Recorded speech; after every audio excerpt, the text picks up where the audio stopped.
Of the Argand plane represent the sum. ये Argand plane है पूरा, इसमें दो वेक्टर ले लिए हमने, एक तो Z1 कॉम्प्लेक्स नंबर है और एक दूसरा कॉम्प्लेक्स नंबर Z2 है। दो कॉम्प्लेक्स नंबर ले लिए, हमें यहाँ पे क्या दिखाना है, इसका सम दिखाना है। सम हमने दिखा दिया, डिफरेंस भी दिखा दिया। अब दिखाएंगे इसके बाद प्रोडक्ट और डिवीजन। ठीक है, तो यहाँ पे हमने Z1 क्या लेट किया था, Z1 क्या लेट किया था, x1 प्लस आई y1। तो यहाँ पे लिखेंगे x1 प्लस आई y1। इसी तरह से Z2 हमने क्या लेट किया, Z2 लेट किया हमने x2 प्लस आई y2। दोनों स्मॉल में है। फिर दोनों का जो एडिशन हो जाएगा, जो Z1 हमारा रिप्रेजेंट कर रहा है वो कौन सी लाइन पे रिप्रेजेंट कर रहा है, OP पे, और जो Z2 रिप्रेजेंट कर रहा है वो किस पे रिप्रेजेंट कर रहा है, OQ पे। ये OP पे और ये OQ पे। अब हमारी ये वाली जो लाइन है ये इसके इक्वल है, एक तरह से ये जैसे वो बोलते हैं ना रोम्बस, वो है। रोम्बस में क्या होता है, ये वाली साइड इसके इक्वल है, या पैरेललोग्राम भी कह सकते हैं कि ये वाली साइड इस साइड के इक्वल है। तो हम क्या कर सकते हैं, OP की जगह क्या लिख सकते हैं, PR लिख सकते हैं। यहाँ हमने PR लिख लिया। अब ये दोनों बीच वाले एक तरह से कैंसिल हो जाएंगे, मतलब क्या होगा, देखो OP और ये PR, ये और फिर ये, तो किस पे पहुंच गए हम, OR पे। ठीक है, इसकी जगह हम क्या लिख सकते हैं, OR। तो यहाँ हम लिख देंगे रीजन कि ये दोनों इक्वल है। अब जब दोनों को ऐड करेंगे, अभी हमने निकाला ये किसके इक्वल आ रहा, OR के, इस पे मोड लगा दिया। तो इसका मतलब क्या होगा, जो आर्गुमेंट होगा, मतलब आर्गुमेंट किसको बोलते हैं, थीटा एंगल को। तो जो Z1 प्लस Z2 का आर्गुमेंट होगा वो कहाँ से कहाँ तक होगा, यहाँ से लेके यहाँ तक, ये थीटा है। और इसको हम डिनोट करते हैं थीटा से। Argument of Z1 plus Z2 क्या होगा, ROX। इसी तरह से अगर आर्गुमेंट Z1 की बात करने लगे ना, तो वो ये वाला होगा, बस इतना, एक्सिस से लेके ये वाली लाइन पे। अगर आर्गुमेंट Z2 की बात करने लगे, वो यहाँ से लेके यहाँ तक होगा। ठीक,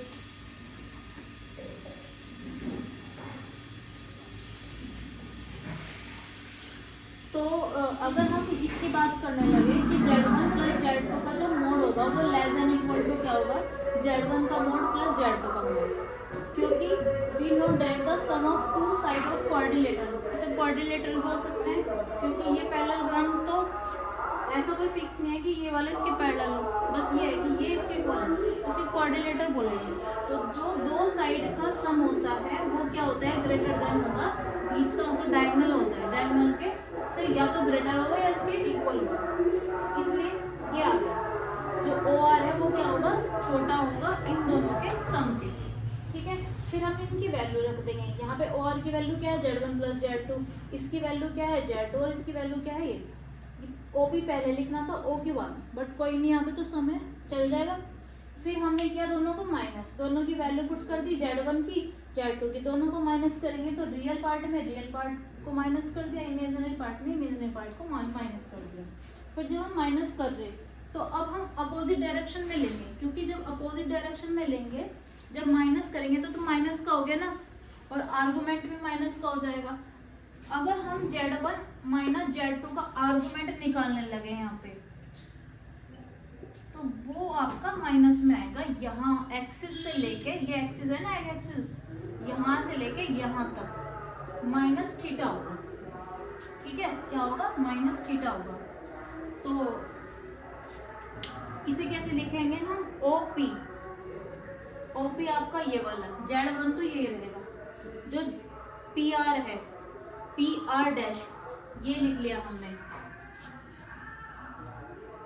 नहीं, Z1 तो आपका ये वाला है OP, और जो Z2 है वो क्या है, OQ डैश। हमने OQ डैश की जगह क्या लिख लिया, PR डैश लिख लिया, क्योंकि जैसे ये वाला इसके इक्वल था, ऐसे ही ये वाली जो लाइन है वो वाली इसके इक्वल है। तो इसके जगह हमने क्या लिख लिया, PR डैश। यहाँ पे आप साइड में लिख सकते हो, since OR dash vector equal to PR dash vector. और इन दोनों का जो सम है वो ये वाली चीज, ये वाला और ये वाली लाइन किसके इक्वल हो जाएगा, इस वाली लाइन के इक्वल।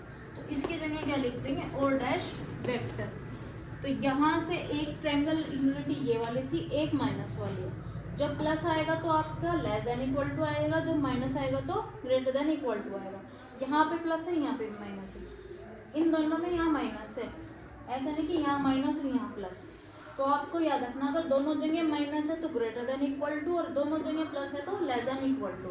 दोनों फॉर्मूले इंपॉर्टेंट है।